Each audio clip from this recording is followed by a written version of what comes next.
Hello friends, welcome to Ramesh Vlog. நாம இன்னைக்கு இந்த வீடியோல என்னோட லஞ்ச் ரொட்டீன் தான் பார்க்க போறோம். இப்போ பாருங்க காலங்காத்தால எவ்வளோ மழை பெஞ்சிட்டே இருக்குது. இப்போ தான் ஒரு 2 வாரமாக சிங்கப்பூரில் கிளைமேட் பார்த்திங்கன்னா ரொம்பவே சில்லான கிளைமேட். 24 ஹவர்ஸும் உங்களுக்கு மழை பெஞ்சிட்ருக்கு. நான் இங்கே இருந்த இத்தனை வருஷத்தில் வந்து இந்த மாதிரியான கிளைமேட் சேஞ்ச் வந்து டிசம்பர் மாதம் நான் பார்த்ததே இல்லை. ஏன்னா வந்து டிசம்பர் மாதம் எப்போயும் வந்து நார்மலாக ஹாட்டாக இருக்கிற மாதிரி தான் இருக்கும். இந்த மாதிரியான குளிர்லாம் அடித்ததில்ல. மழை வந்து பெய்யும், ஆனால் வந்து குளிர்லாம் அடிக்காது. ஆனால் இப்போ வந்து இந்த வருஷம் பார்த்திங்கன்னா பயங்கரமான குளிர். வந்து ஊட்டி கொடைக்கானல் ஹில் ஸ்டேஷனில் இருக்கிற மாதிரி பயங்கரமான குளிர் அடிக்குது. ஸோ நம்ம இந்த வீடியோவில் லஞ்சிலேருந்து ஆரம்பிக்க போகிறோம். ஸோ லஞ்சுக்கு பார்த்திங்கன்னா சூப்பரான பட்டாணி குழம்பு ரொம்ப நாள் கழித்து நான் செய்கிறேன். பட்டாணி குழம்பு செய்ய போகிறேன். கூடவே வந்து வாழைக்காய் வறுவல் வந்து செய்யலாம். அதுக்கு வந்து பட்டாணி குழம்பு அரைக்கிறதுக்கு வெங்காயமும் கொஞ்சோண்டு பூண்டும் நல்லா எண்ணெயில் போட்டு வதக்கிட்டு இருக்கேன். இதில் வந்து 1/2 டீஸ்பூன் அளவுக்கு சீரகமும் சோம்பு அப்புறம் பார்த்திங்கன்னா வத்தல் இதெல்லாம் சேர்த்து நல்லா வதக்கிக்கலாம். இந்த மாதிரி செய்யும் போது உங்களுக்கு பட்டாணி குழம்பு வந்து ஒரு நல்ல ஒரு கறி குழம்பு டேஸ்ட்டில் உங்களுக்கு வரும். நல்லா சூப்பராக இருக்கும். எல்லாமே 1/2 டீஸ்பூன் வந்து சேர்த்துக்கலாம். ஸோ வந்து குக் பண்ணும்போது உங்கள்கிட்ட நீங்கள் குழந்தைகள்லாம் வச்சுருந்திங்கன்னா ரொம்பவே கஷ்டம். எனக்கு கிச்சனில் நீங்கள் வேலை செய்யும் போது தான் உங்களை வந்து டிஸ்டர்ப் பண்ணுறதுக்குனே வருவாங்க. அது மாதிரி தான் என் பொண்ணும். ஸோ வந்து அவங்களுக்கு நான் விளையாடுறதுக்கு எல்லாம் எடுத்து கொடுத்துருக்கேன். இருந்தாலும் கிச்சன் தான். ஸோ கிச்சன் அந்த பேண்ட்ரி டோரை வந்து ஓப்பன் பண்ணி விட்டேன். அவள் எல்லாத்தையும் எடுத்து கீழே போடுவா, எடுத்து உள்ளே போடுவா. ஸோ அதை அப்படி செஞ்சிட்ருப்பா. ஸோ அந்த சமயத்தில் நம்ம குக்கிங்கை முடிச்சிடலாம். நார்மலாக நான் குக் பண்ணும்போது இந்த குக் வித் கோமாளி ஷோ வந்து பார்த்துக்கிட்டே தான் குக் பண்ணுவேன். ரொம்பவே சூப்பரான ஷோ. இதை நான் வந்து சொல்லணும்னு அவசியம் இல்லை, எனக்கு ரொம்பவே பிடிக்கும். ஸோ இப்போ வாழைக்காய் வறுவலுக்கு நாம் வந்து கட் பண்ணி எடுத்துக்கலாம். வாழைக்காவை நான் ஒரு வாழைக்காய் தான் யூஸ் பண்ண போகிறேன். நல்லா கழுவிட்டு அந்த தோலை வந்து நம்ம சீவிக்கலாம். ஏன்னா நம்ம பஜ்ஜியெல்லாம் செய்யும்போது தான் தோல் வந்து கொஞ்சமாக சீவும். இந்த மாதிரி வறுவலுக்கு கொஞ்சம் நல்லாவே தோலை வந்து சீவி எடுத்துக்கலாம்.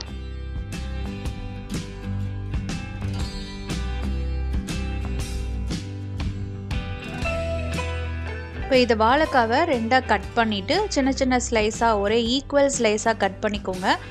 ஒன்று பெருசு ஒன்று சிறுசாக வந்து திக்காக கட் பண்ணிங்கன்னா உங்களுக்கு வறுவல் செய்யும்போது எல்லாமே ஈக்குவலாக குக் ஆகாது. அதனால் நம்ம கட் பண்ணிக்கலாம். நல்லா ஈக்குவல் சைஸாக கட் பண்ணி தண்ணியில் போட்டு வச்சுக்கலாம். நீங்கள் ரொம்ப நேரம் கழித்து வாழைக்காய் செய்ய போகிறீங்கன்னா தண்ணியில் மஞ்சள் தூள் தண்ணி மிக்ஸ் பண்ணி அதில் வந்து வாழைக்காவை சேர்த்துக்கோங்க. நான் வந்து உடனடியாக குக் பண்ண போகிறேன். அதனால் வந்து வெறும் தண்ணியில் மட்டும் சேர்த்துக்கிட்டேன். இப்போ தேவையான அளவுக்கு உப்பும் மிளகாய்த்தூள் கரம் மசாலா கொஞ்சம் அப்புறம் பார்த்திங்கன்னா இந்த மஞ்சள் தூள் அது மாதிரிலாம் போட்டு நல்லா வந்து பெரட்டி வச்சுக்கலாம். இந்த மாதிரி செய்யும்போது அங்கே வாழைக்கால உங்களுக்கு நல்ல உப்பு காரம்லாம் நல்லா பிடிச்சிக்கும். இப்போ இதில் இஞ்சி பூண்டு பேஸ்ட்டு கூட நீங்கள் சேர்த்துக்கோங்க. அந்த ஃப்ளேவர் வேணும்னா சேர்த்துக்கோங்க. நான் வந்து சேர்க்க மாட்டேன். ஜஸ்ட்டு வந்து இஞ்சி பூண்டு பேஸ்ட்லாம் போடலை. மிளகாத்தூள் உப்பு மல்லித்தூள் காரப்பொடி கொஞ்சோண்டு கரம் மசாலா இதை மட்டும் சேர்த்து ஊற வச்சுருக்கேன். ஸோ இது பார்த்திங்கன்னா நான் வதக்கியும் எடுத்துட்டேன் குழம்புக்கு. இது நல்லா ஆறட்டும். ஆறின அப்புறம் கொஞ்சோண்டு தேங்காய் சேர்த்து அரைச்சிக்கலாம். அன்றைக்கி என்கிட்ட தேங்காய் இல்லை, அதனால் இதே மசாலாவை தான் அரைச்சிக்க போகிறேன். ஸோ இவ கிச்சன்லேயே வந்து என் பொண்ணு வந்து செட்டில் ஆகிட்டாங்க. ஸோ அங்கே இருக்கிற திங்ஸை வச்சு கரண்டி வச்சு தான் விளையாடுவாங்க. ஸோ என்னை தூக்க சொல்லி கேட்குறாங்க என்கிட்ட.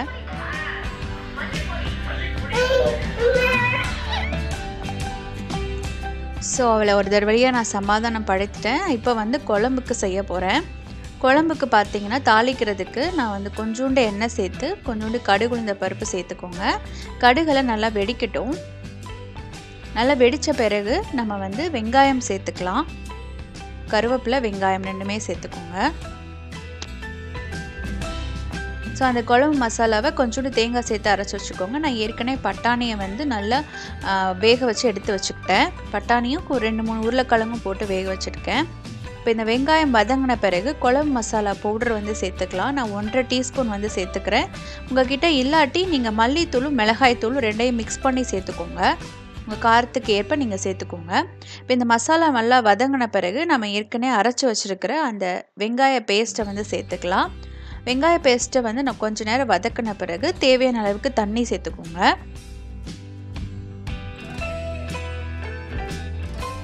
இந்த பட்டாணி குழம்பு உங்களுக்கு எல்லாத்துக்குமே சைட் டிஷ்ஷாக சூப்பராக இருக்கும். இட்லி, தோசை, பூரி, சப்பாத்தி எல்லாத்துக்குமே சூப்பராக இருக்கும். நான் நார்மலாக இந்த மாதிரி குழம்பு வைக்கும்போது நைட்டுக்கும் சேர்த்தே வச்சுப்பேன். ஏன்னா நைட்டு வந்து இட்லிக்கு இல்லைன்னா வந்து சப்பாத்திக்குமே இதை நம்ம தொட்டுக்கலாம், சூப்பராக இருக்கும். இப்போ இந்த குழம்பு நல்லா கொதித்த பிறகு நம்ம வேக வச்சுருக்கிற பட்டாணியை சேர்த்துக்கலாம். நான் வந்து குழம்பு எப்பயுமே செய்யும்போது வெறும் பட்டாணி மட்டும் சேர்க்க மாட்டோம். பட்டாணி கூட நீங்கள் உருளைக்கிழங்கு, பீன்ஸு இந்த மாதிரியெல்லாம் சேர்த்து செஞ்சிங்கன்னா உங்களுக்கு நல்ல ஒரு அது கூட சாப்பாடு கூட சாப்பிடும்போது ரொம்ப நல்லாயிருக்கும்.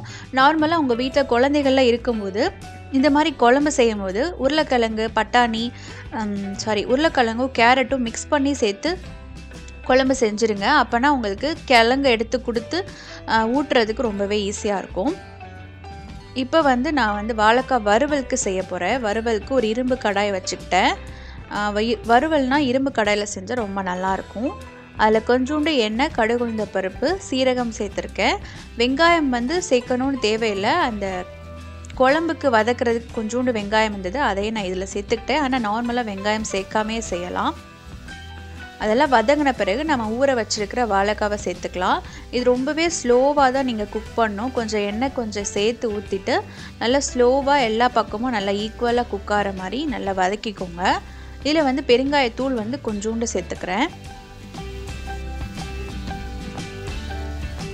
ஸோ ரொம்பவே மீடியமான ஃப்ளேமில் வச்சுட்டு இந்த வாழைக்காவை நல்லா வறுத்து எடுத்துக்கோங்க. பொட்டேட்டோவை எப்படி வறுப்போமோ ஒரு நல்லா குக் பண்ணுவோமோ எண்ணெயிலே அதே மாதிரி வாழைக்காவையும் குக் பண்ணிக்கலாம். இது கொஞ்சம் வேகிறதுக்கு கொஞ்சம் டைம் அதிகமாக எடுக்கும். நீங்கள் கொஞ்சம் ஸ்லோவாக எடுத்து நீங்கள் ஒவ்வொரு பக்கமும் செஞ்சுட்டே இருக்கணும். ஸோ பாருங்கள், வாழைக்காய் நல்லா வந்து வறுத்துருச்சு, வதங்கி நல்லா ஃப்ரையாக வந்துருச்சு. நான் வந்து எல்லாமே உப்பு காரம் எல்லாமே கரெக்டாக போட்டுக்கிட்டேன். அதனால் எக்ஸ்ட்ராவாக எதுவும் சேர்க்கலை. நீங்கள் இந்த மாதிரி நல்லா வந்து வாழைக்காய் வறுக்கிற வரைக்கும் நல்லா சாஃப்டாக குக் ஆகிற வரைக்கும் நல்லா வதக்கி எடுத்துக்கோங்க. ரொம்பவே சூப்பராக இருக்கும். இது இந்த குழம்பு ரெசிபிக்கு எல்லா சாதத்துக்குமே ரொம்பவே நல்லாயிருக்கும். கண்டிப்பாக நீங்கள் ட்ரை பண்ணி பாருங்கள்.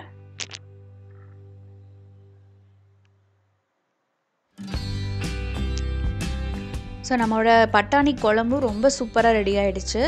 நல்லா வந்து கொதி விட்டுருச்சு, அந்த பச்சை வாசனைலாம் போயிடுச்சு. சூப்பரான ஒரு பட்டாணி குழம்பு. இந்த குழம்பு ரெசிபியும் ட்ரை பண்ணி பாருங்கள்.